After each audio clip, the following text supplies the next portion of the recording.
Driven Progress. I am your host, Jacob Hicks, and today I am joined by Jordan Forcher. He is the innovative mind behind Cryo X, a company revolutionizing the world of cooling technology. Their groundbreaking product cools a surface up to 15 degrees below air temperature. No electricity required. From cell phone cases to buses to roofs, Cryo X is paving the way for a cooler, more efficient future. Jordan, welcome to the show. Thank you for having me, Jacob. Yeah, so we're super excited to have you. And I've got a, first question I've got for you before we get into, how you started Cryo X and everything. From a layman who's neither a scientist or an engineer, having some product that can cool something down to at least 15 degrees below air temperature, I mean, that sounds like magic to me. Tell me about it. Like, what is that? Yeah, honestly, it is magic. Magic is, people like to say the adage is magic is like a technology that people don't understand. And I would say this very much applies here.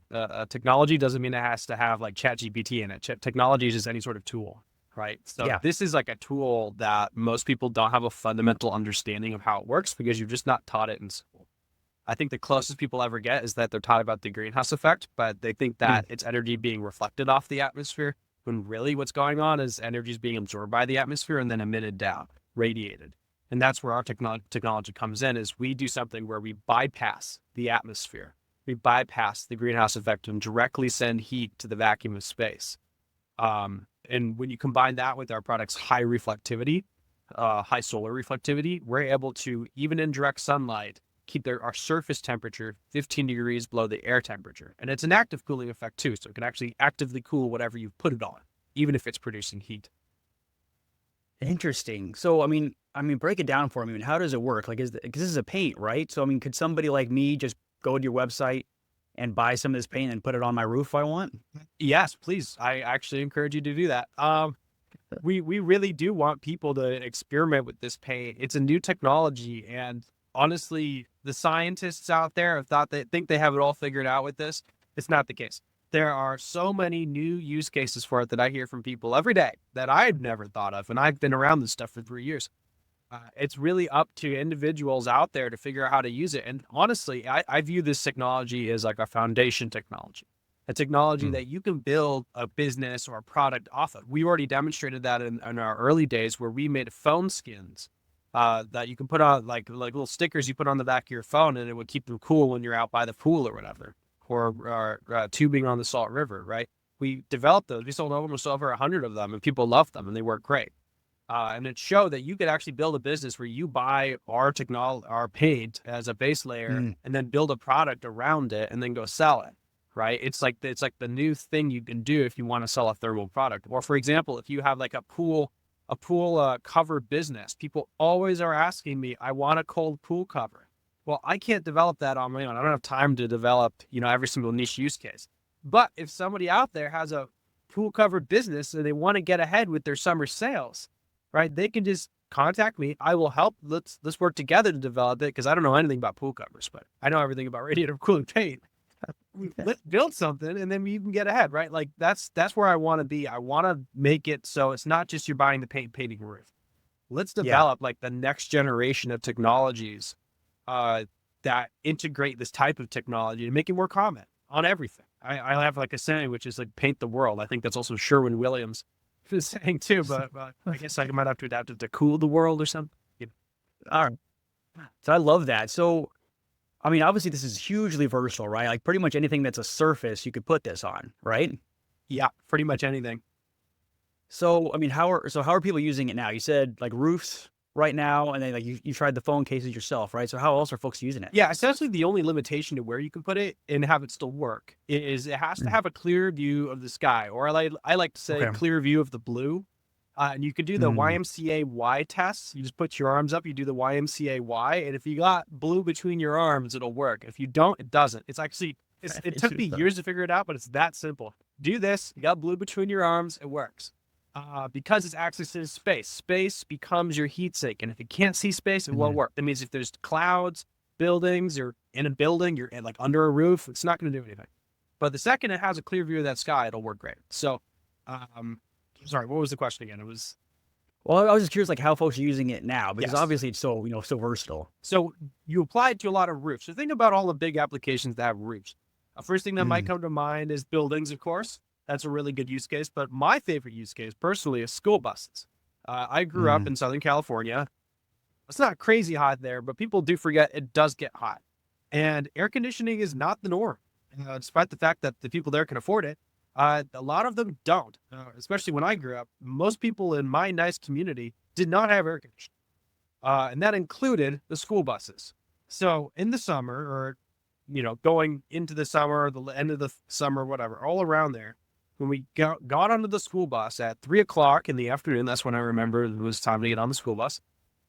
It was hot. It was really darn hot, and the best you could do was open the windows. But what? It's hot right. outside too. I know that sounds like bitching from Southern California, and Arizonans like you know nothing yet. It's like I get it, but I've lived in Arizona for like 7 years now, so I get it now. But imagine if that school bus had my technology on. That would have been a lot nicer of an experience. Yes.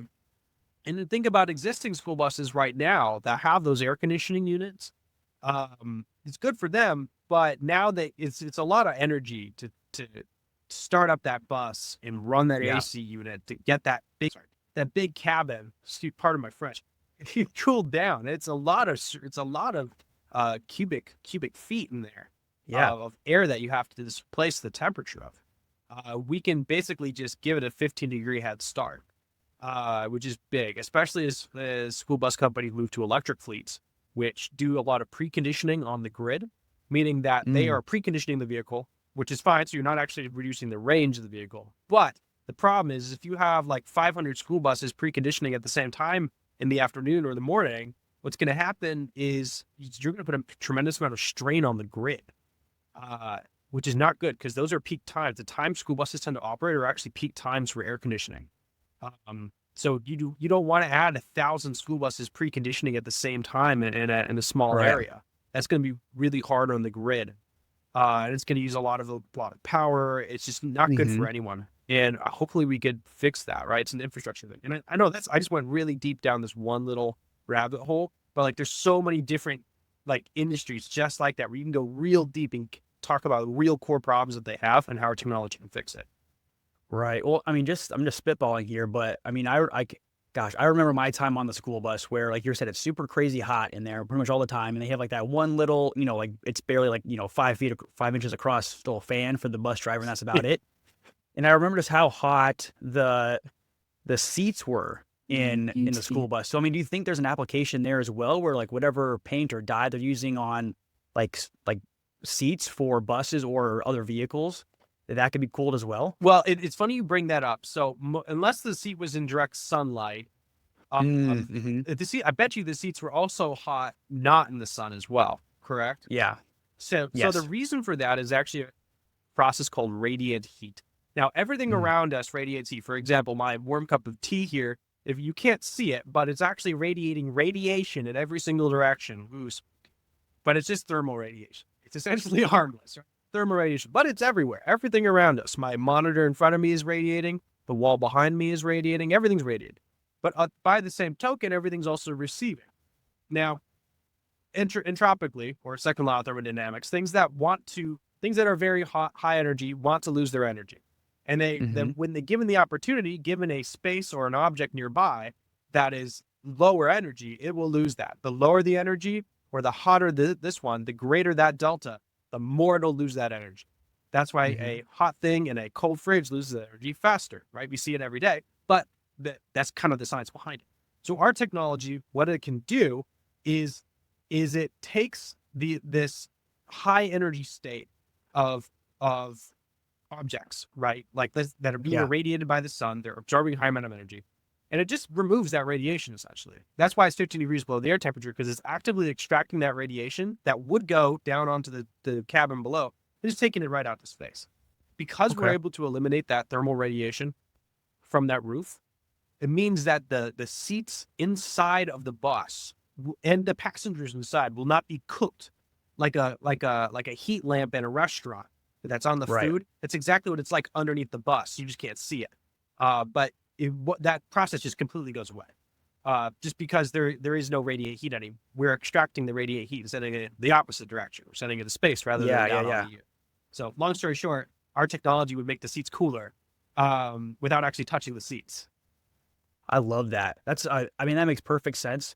And it makes a ton of sense for, house paint too, right? Like we were talking about before, because if you're living in a, well, not even necessarily a hot climate, but if you're just in the summer in any place that's super hot and you have this paint on the outside of your house, your AC doesn't have to work nearly as hard, right? Yeah, I mean, as long as it's on the roof, remember, because it's got to face the Yeah. sky, YMCA test. But as long as you throw it on the roof or any angle that's not tilted past 30 degrees, then you're pretty much in the golden area there, and you can cool it down. I think the best like house application is any sort of like thin sheet metal roof. Now it's not Okay. that common in a lot of residential applications, but if you have like a barn or a chicken coop or a shed outside or a little patio area or anything like Mhm. that. If you got some sort of thin metal roofing, what you'll actually find is that it is actually cooking you through that same radiative process that happens in the school bus. It's also happening with that. The sheet of metal is absorbing radiation from the sun, and then that metal is now radiating the heat down onto you, and you feel it, right? That's why it feels hot under there. Even though you're in the shade, you're actually still Right. getting cooked. Yeah, So yeah, we were yeah. able to eliminate that process. Oh man, so you've got the magic paint, right? We all know that magic cooling paint, which Magic is cooling super paint. cool. So did you just wake up one day and decide, hey, I'm going to make some paint that cools stuff down? Well, it's actually been a long process. I did not invent this technology. I found it sitting on an IP shelf, so to speak, just sitting there, not doing much. And the fact that I've lived at the time I'd lived in Arizona for about 3 years, and the fact that I hadn't seen it anywhere was kind of like sad to me. Like this is like the Mm. perfect technology for where I live. I'm in like the heart of the hottest place in the United States, the hottest city, and this self cooling technology is nowhere to be found.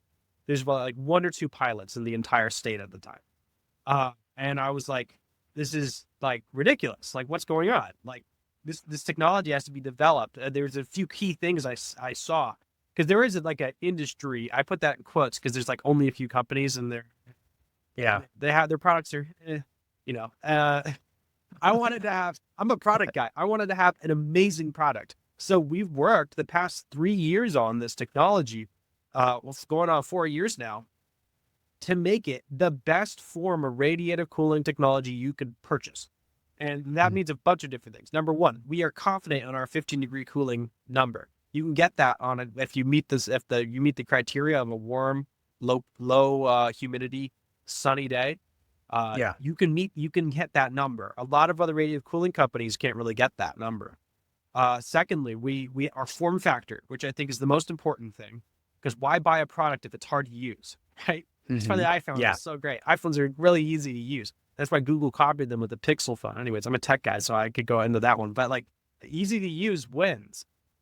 So we developed it to be really easy to use. You use it with a paintbrush. You can use it with the roller. You can use it with an HVLP spray system. You can use it with a Mm. standard house paint spray system. You can even throw it into one of those custom spray bottles. And we've even developed a spray can version, right? Because I want this to be so easy to use that I can hand it to anyone, somebody who has zero experience with paint, never painted in their life, and then they could go paint something with it and cool it. You can't say that about any other product in this industry. They're all very difficult to use. They're multi-layer, they're very specific, and they're expensive. Yeah. We also got the price down too. That was another big thing is I think we are the lowest cost on the market per square foot if you include labor because we have the Ooh, lowest all labor right. cost. That's a big deal. It is a big deal. So, I mean, all of that, and we're just kind of getting started. I mean, there's lots of stuff we want to do. We want to change the color. We want to improve the durability further, make it really abrasion resistant. So that way we can throw it on more military applications, more rough applications. We want to see people put this on hard hats. We want to see people put this on beehives. Mm. We've run those demos and they're great. We want to see people adopt it. So there's a lot more stuff to do in with this technology. I was gonna say, I feels like it kind of feels like one of those things where whatever your imagination kind of put together, assuming you meet, a couple of criteria, it really can be done. But so, tell me more about the journey. So you found, this technology just kind of chilling by itself, nobody really doing much with it. So has it been a smooth road to get everything launched? You said you tried phone cases for a while. What's the thing been like? It's been a real tough journey. So I'll be Mm. honest about that. It's been real tough. I mean, that's the nature of the journey for entrepreneurship in general. There's Yeah. no entrepreneurial journey that was an easy journey. It's always hard. Yes. Yeah. And so I mean, but I think ours even more so simply because it, it's a technology no one's ever heard of, right? Like Mhm. if I come up with a new smart glasses, right, company startup, people can wrap their head around smart glasses, right? They're like, Yeah. okay, it's got like ChatGPT and it's sunglasses.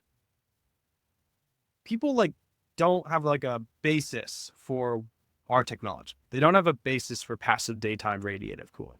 And it's Right. because they weren't taught about the basic physics behind it in school. So they don't even have like a science base. They can't even be like, oh, I kind of remember something like that from high school.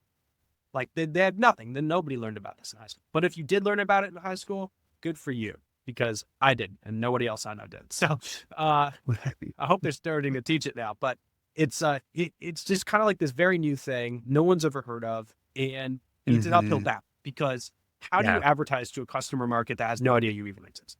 That Yeah. has no You idea. gotta totally educate the market from zero. Yeah, I mean, it's not like me that's struggling. Like the entire industry, again in quotes, struggles. We're only able to get like big projects that we push for like 4 years, government agencies, because we know a guy on the inside. That is not market adaptation. That's like just like Hmm. knowing a guy and forcing a project through on a long scale, right? My vision is that this becomes a product that people can purchase on shelves, and it becomes integrated into other people's products, right? Like the phone skins, perfect example. Like I hope one day trailers and RV companies, the OEMs, the Hmm. producers who make this in the factory have a whole line of Southwestern, the RVs that are come with this automatic, and have a program for replacements, repairs, or whatever. Mix them money. Helps keep the customers happy. It's great. There's actually a lot of opportunity for like huge increase in the margins and the sales Hmm. for a lot of different industries. For example, for example, the RVs. You have this issue where if let's say you go out to the store and you're like a boomer, you've just retired, and you want to get yourself an RV, right? So typically you don't just get a base RV. Typically, it's just like a dealership. You get the pinstripes and you customize it a little Yep. bit, and you kind of get it fitted out to what you want. So they have different packages you can buy, and you have it installed at the dealership or even ordered from the OEM. So right now, let's say you're like, well, you know what? I got tinnitus, so I can't really have a loud generator or air conditioning unit running all the time because it's going to drive me nuts. This actually happened to my dad. My dad's got this issue. So you can't have the air conditioning running in the RV constantly, but also you can't sleep if it's hot. So Yes. now this boomer is just losing his mind. He's like, what do I do?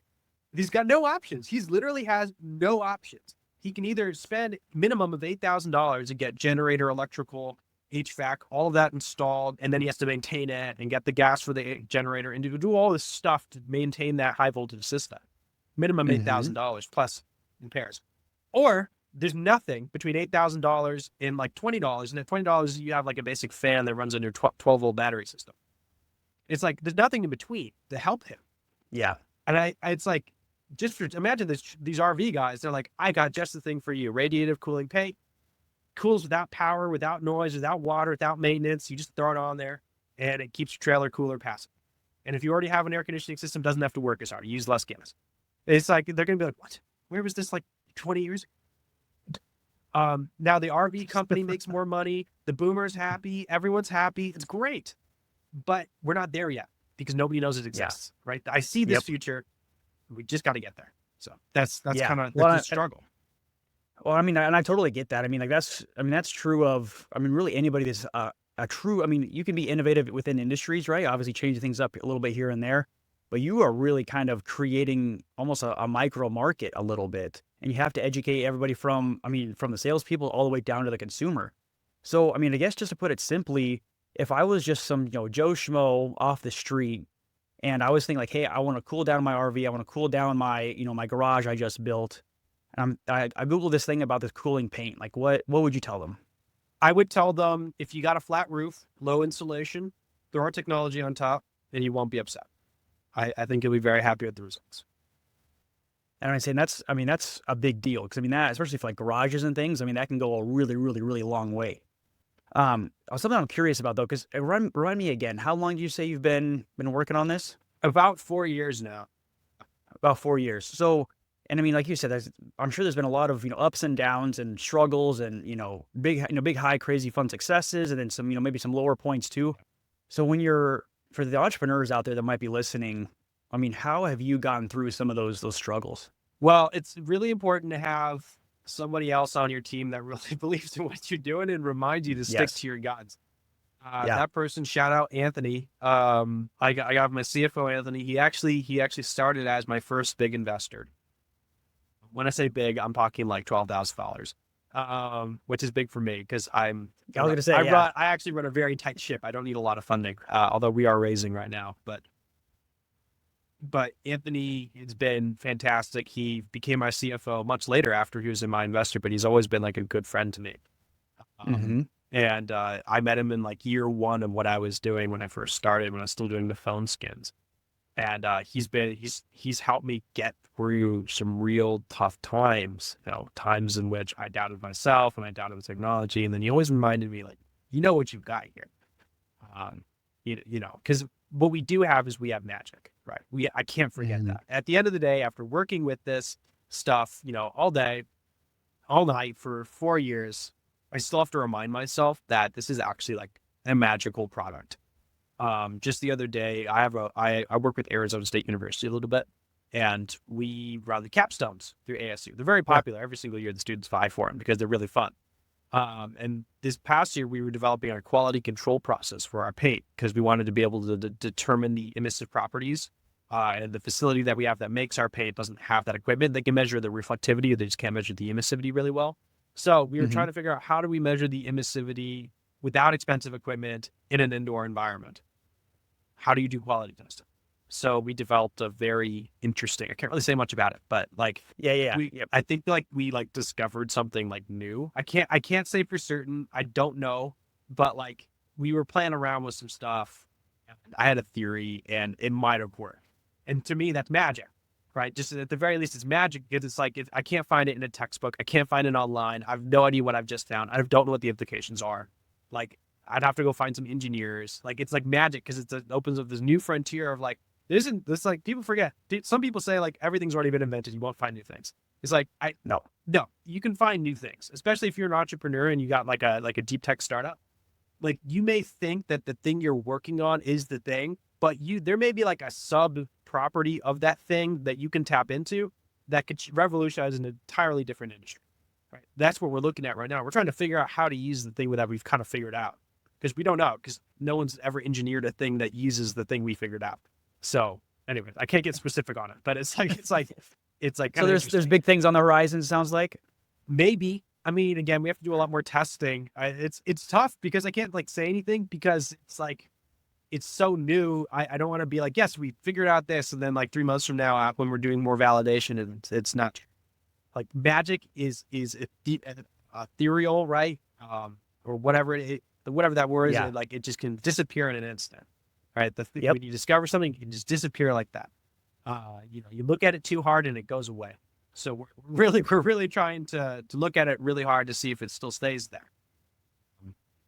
It's science, right? I have a saying, which is nothing's real until you try it, until you prove it, right? That's how we've gotten this far. Because people would say, well, it can't do this. And I'm like, well, I didn't see anything that said I couldn't. Let me try it. Or people would say, well, can it do this? And I'm like, let's find out, right? Like, that's how you find out new things. Yeah, I mean, try and experiment and just see what you see, right? I mean, especially with something like this, where like you said, like I'm sure once everything is up and really rolling and everything, you got all the colors that you want. I know there's going to be like a lot of people out there that will probably think of some application like, hey, I remember hearing that thing about this cooling paint, and I've got this idea, and I'm sure it's like not even on like our radar right now, right? Yeah, exactly. There's an idea I have for a new type of steam turbine, closed loop system that could be really powerful, that uses our technology and solar collectors as like a foundation for the design. Now, I can't build it, but just on principle, this thing should be really, really much better than what's out there. So, I mean, it's like I'm trying to always find people who want to integrate this into their technology. I've helped multiple Internet of Things or IoT companies redesign their hardware little box that they've built to take advantage Hmm. of our technology. And it's always been better because they cut down on costs, they improve the efficiency, they improve the reliability. And that's just for existing products. Imagine brand new things that just don't exist right now that could Right. change the way we produce power, change the way we make things safe, change the way we commute, change the way we save energy on our homes. Like that's I think the future of what I want to get into is I want to help develop this out. I want to work with people who have ideas on how to use it, see if we can make it real and see if we can help them sell it. Yeah. I mean, that's where collaboration comes in, right? Well, and I think you mentioned earlier, I mean, did you say that you guys are currently like doing some fundraising? Yeah, right now we are raising a technically it's like a pre-seed round because this entire time we've just been doing like a friends and family type of deal. Yeah. It's Very just bootstrap, right? very, very bootstrap. It actually the cap table has a bunch of people on it, but I don't call it messy. I call it community. It's really Love it. it's a lot of like these people who've never invested before. Lots of like grandparents, people local near me in Arizona who saw me on TV, heard from a friend, right? Knows a guy, right? Like these people who are really like they are the type of people I want investing. I don't want, massive mega firm with no name or face or soul. I want Yeah. people who really believe in what we're doing, really want to see that impact, and really actually have a stake in the matter. Everybody who's invested lives Hmm. in a place that gets 120 degrees every year, except for Anthony, who lives in Long Island. That's, pretty much everybody else lives in a place that gets 120 degrees every year. Like that's who I want. And that's who we're trying to raise from. And I mean, if you live in a place like San Francisco and you still want to invest, well, maybe there's a place for you because it still gets really hot. And if you go on the other side of the bay into Oakland, it gets hot there. It gets even hotter when you get further back in there. So it's still a place for them. We want Yeah, I love it. the community.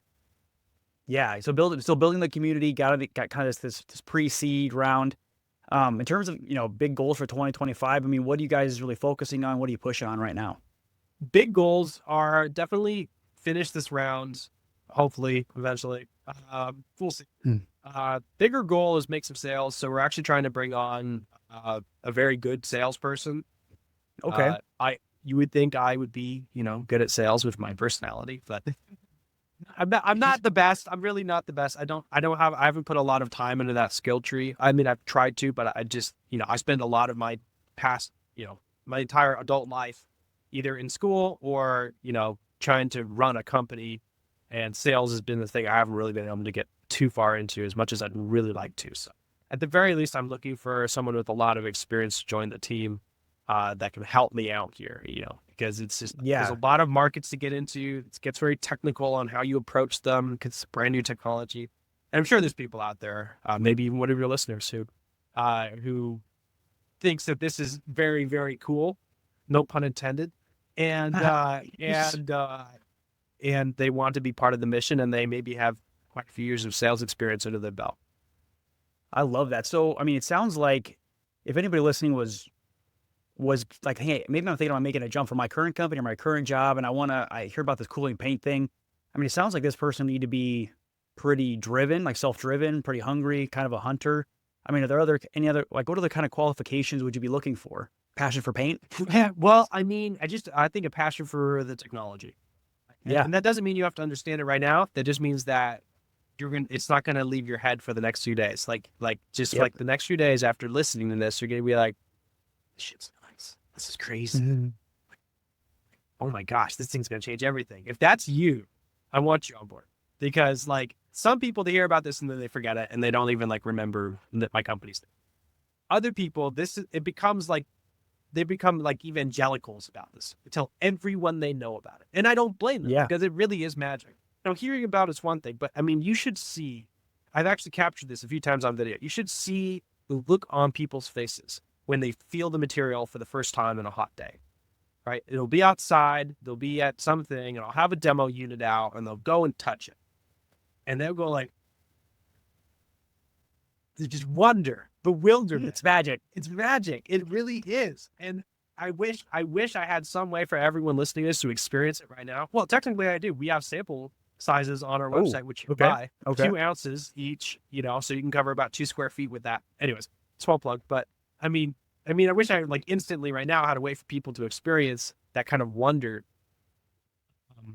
because they would like get it. They would be like, oh, this isn't just like an insulator or your average material. This is doing something completely different than what I thought it Yep. would be doing. It's wild to like have like a car and have part of the car in the shade and part of the car in the sun, and the part in the sun with our technology is colder than the part in the shade.